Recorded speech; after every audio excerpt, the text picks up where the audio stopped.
Votre Caisse des Jardins du littoral gaspésien vous présente votre émission d'information Reflet d'ici estivale. Comme chaque année, le musée Le Chaffault de Percé nous présente de nouvelles expositions. Cette année, nous avons droit à une exposition de peinture et une autre de photographie. Jean-Denis Laperrière est allé rencontrer son directeur ainsi que le commissaire de l'exposition pour en connaître davantage sur les artistes et leurs œuvres qui y sont présentées. Alors, je suis en compagnie de Jean-Louis Lebreu, le directeur du musée Le Chaffault de Percé. Bonjour à vous. Bonjour. Vous allez bien? Très bien, merci. Et vous-même? Oui, très bien. Cette année, comme à chaque année d'ailleurs, vous accueillez de nouvelles expositions. C'est le cas aussi cette année.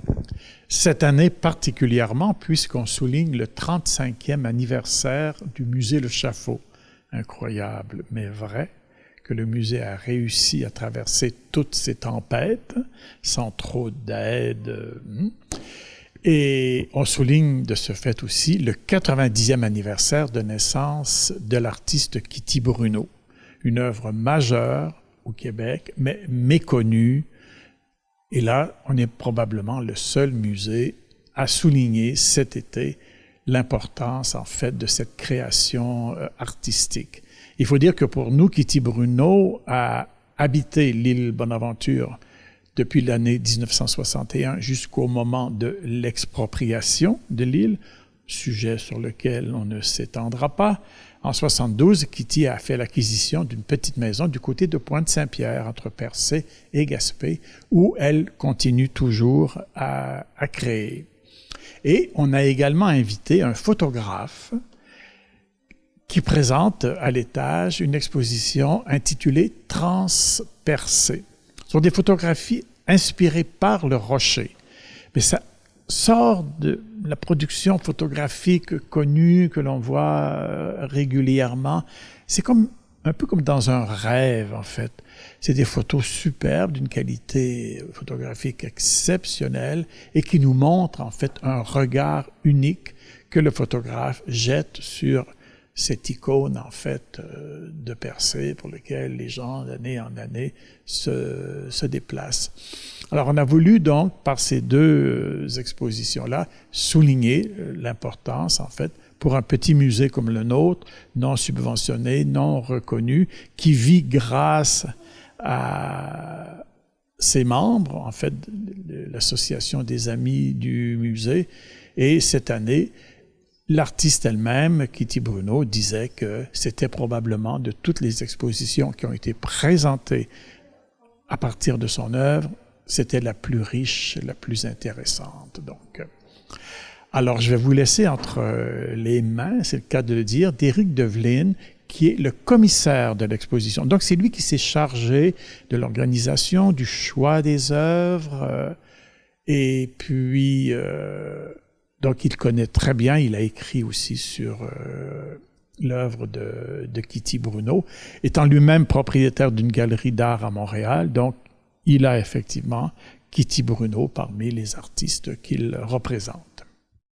Alors, Monsieur Develine, parlez-moi un peu de l'artiste qu'on présente ici. Kitty Bruno est une de nos grandes artistes, comme Jean-Louis Lebreu l'a souligné, elle a 90 ans cette année, d'où l'exposition pour souligner cet anniversaire-là.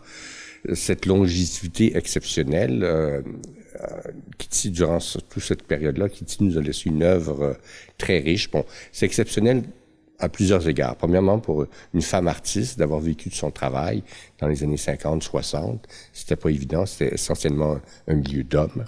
C'est une femme qui a vraiment vécu, c'est-à-dire de son travail, c'est-à-dire qu'elle n'enseignait pas, elle n'avait pas d'autre boulot que ça. Donc, c'est une femme qui a beaucoup vendu, qui est très populaire auprès du public québécois, des amateurs d'art.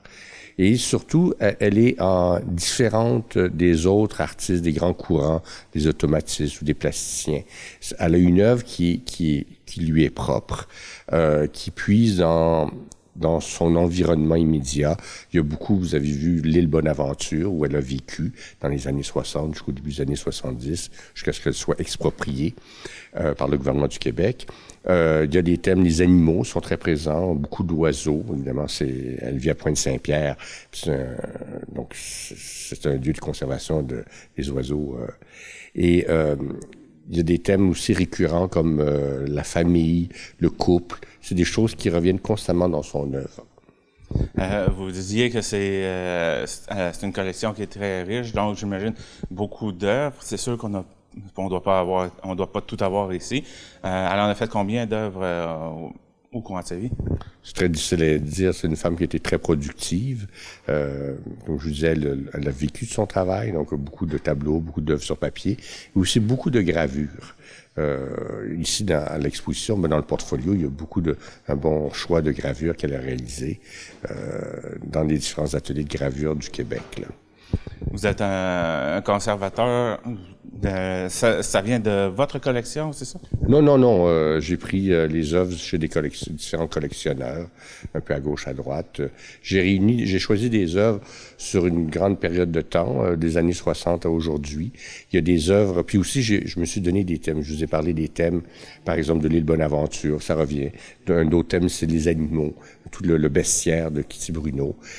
Les masques aussi, c'est une symbolique qui est apparue dans les années 80, qui est un peu une sorte d'autoportrait. Il y a aussi le voyage, une femme qui a énormément voyagé en Afrique du Nord, en Amérique centrale, en Asie beaucoup aussi, en Inde, au Tibet.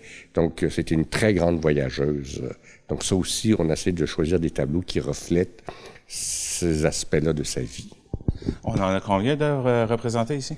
On a à peu près une trentaine d'œuvres exposées pour l'expo. Donc, parce que le musée, c'est une belle salle, c'est déjà beaucoup. Il y a des petits tableaux, des grands tableaux, il y a un peu de tout, là. C'est quoi qui distingue Kitty Bruno par rapport aux autres artistes? Sa peinture, si vous remarquez, on dirait des peintures d'enfants, on dirait. Cet aspect un peu faussement naïf, c'est un peu sa caractéristique. Ça a beaucoup été influencé par un groupe d'artistes dans l'après-guerre qui s'appelle le groupe Cobra en Europe, où elle a vécu dans les années 50. Et c'est une peinture qui puise un peu aux sources de l'enfance, un peu la fraîcheur que les enfants ont quand ils dessinent. Kitty Bruno a toujours conservé cet aspect-là dans son travail. C'est pas un travail sur les formes ou les couleurs, c'est pas un travail géométrique, c'est pas un travail purement abstrait, c'est vraiment un travail sur l'imaginaire. Et c'est vraiment ça qui la caractérise. C'est l'imaginaire qu'elle a, c'est son imaginaire, et c'est un imaginaire nourri par la Gaspésie, par l'île Bonaventure, par la mer. Eh bien, merci de m'avoir parlé de l'exposition. Ça fait plaisir. Monsieur Lebreu, tout à l'heure, vous me parliez que c'est les 35 ans cette année, 35 ans de tempête, qu'on pourrait dire. C'est quoi vous voulez dire par là? C'est qu'en fait, chaque année, c'est toujours le même combat pour essayer d'arriver à réaliser en fait des expositions d'envergure. Percé est une source d'inspiration pour de très, très nombreux artistes à l'échelle internationale. Et ce qui est exceptionnel pour ce musée Le Chaffault, qui est, comme je le disais, non reconnu et non subventionné, on a cependant réussi à présenter des expositions d'œuvres des plus grands de nos artistes québécois. Je pense à Jean-Paul Riopelle, à Paul-Émile Bordua, à René de Rouen, Marc-Aurèle Fortin, François Sullivan, Francine Simonin, et bien d'autres, enfin Alberto Tommy, Suzanne Guité, Edmund Allin, et des artistes d'Europe également. Mais d'année en année, on ne sait jamais si on va pouvoir effectivement d'abord persister, continuer à être là, parce que sans aucune aide gouvernementale, alors que d'autres musées, pour une même exposition comme celle de Kitty Bruno que l'on présente, auraient des budgets qui s'approcheraient du 500 000 $. On a, pour ainsi dire, et je les remercie, l'aide des amis du musée Le Chaffault. Une exposition comme celle du photographe à l'étage, c'est vraiment parce que ce photographe a découvert Percé l'intérêt que présentait pour lui le paysage au niveau photographique. Donc, on est chanceux et privilégié de pouvoir présenter des œuvres de cette qualité-là. surtout dans le cadre, en fait, du 35e anniversaire, donc, du musée, qui, depuis 1983, en fait, parce que si on prend, si on définit ce qu'est un musée, dans le mot musée, vous avez le terme muse, et la muse, en fait, c'est la source d'inspiration. Bon, il est évident que le mot musée est utilisé à beaucoup de choses par différents organismes ou autres, parce qu'il y a un prestige d'accorder au mot musée, et quand on voit la programmation qui a été présentée par ce petit musée, ben, c'est la valeur, en fait, de ces collections et de ces expositions qui contribuent à sa réputation. Et sur ce plan-là, le musée Le Chaffault, même si on n'est ouvert que l'été, hélas, on voudrait bien l'être davantage, mais le musée ne s'y prête pas, les amateurs d'art le savent et ils viennent voir les expositions d'année en année. On nous dit même, on ne sait pas ce qu'il va y avoir l'an prochain, mais on sait que ce sera de qualité et on viendra et on les voit. Et en plus de l'exposition transpercée en haut et de celle de Kitty Bruno, le monde peut aussi voir les œuvres que vous gardez à l'année, pas à l'année, mais je veux dire à chaque année plutôt, celle de Suzanne Guitté et Alberto Tommi, entre autres. Oui, parce que le musée a une collection permanente, une toute petite collection, mais d'œuvres majeures des artistes qui font partie de cette collection permanente. Bon, il est évident que Suzanne Guitté ne pouvait pas ne pas être retenue. Alberto Tommi, quand on voit la grande fresque qu'il a peinte, ce peintre d'origine italienne, c'est probablement l'un de ceux qui a su traduire le mieux toute la majesté, en fait, de ce paysage-là. Et il y a aussi des dons d'œuvres qui sont faites au musée par des collectionneurs. Je pense par exemple à un collectionneur américain qui a fait don d'un tableau de Putnam Brimley, qui est un peintre américain. Mais ce qui est très, très intéressant pour nous, c'est que par hasard, ce dessin est également signé par l'un des plus grands artistes américains, Edward Hopper, parce qu'ils partageaient tous les deux le même atelier. Alors, il y a des petites anecdotes, je dirais comme ça, à certaines œuvres, quand on sait que la Villa James a été créée par un artiste, Frederick James, et qui a longtemps été un lieu pour que les artistes américains puissent venir travailler. D'ailleurs, actuellement, cette semaine encore, ce sont des cours en art visuel qui sont donnés. C'est comme si toute la vocation de Percé était définie à partir de cette villa-là, qui est en fait une vocation artistique. Bon, elle est plus ou moins malmenée, plus que moins par les temps qui courent, mais en pouvant présenter des activités comme de cette envergure-là, moi j'ai des gens qui voulaient être sûrs que cette exposition de Kitty Bruno allait bel et bien être présentée. On m'a dit, on va venir. Et ce sont des gens des États-Unis et de France. Et un galeriste d'art d'Ottawa qui attend que cette exposition soit finie ici pour pouvoir la présenter chez lui. Donc, l'exposition peut être vue jusqu'à quand?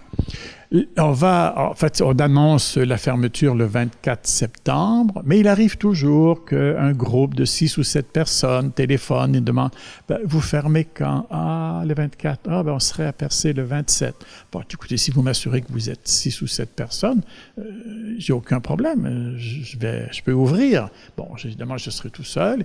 On ouvre moins longtemps. On demande aux gens de préciser un peu plus l'heure à laquelle ils pensent qu'ils pourront venir visiter. Et je le fais avec grand plaisir. On peut venir à partir entre quelle heure et quelle heure?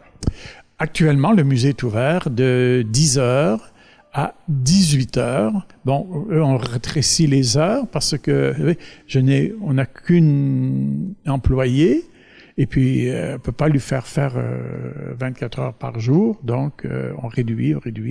Là, on ferme à 18h. Mais quand même, ça permet aux gens qui veulent, en fait, à travers cette fourchette d'heures-là, de pouvoir venir visiter. Et les commentaires sont excellents. Et ça en coûte combien pour venir visiter voir les œuvres? Ben, pour un adulte, c'est 5 $. La même exposition présentée dans un musée à Montréal, les mêmes œuvres, la personne paierait 20 $.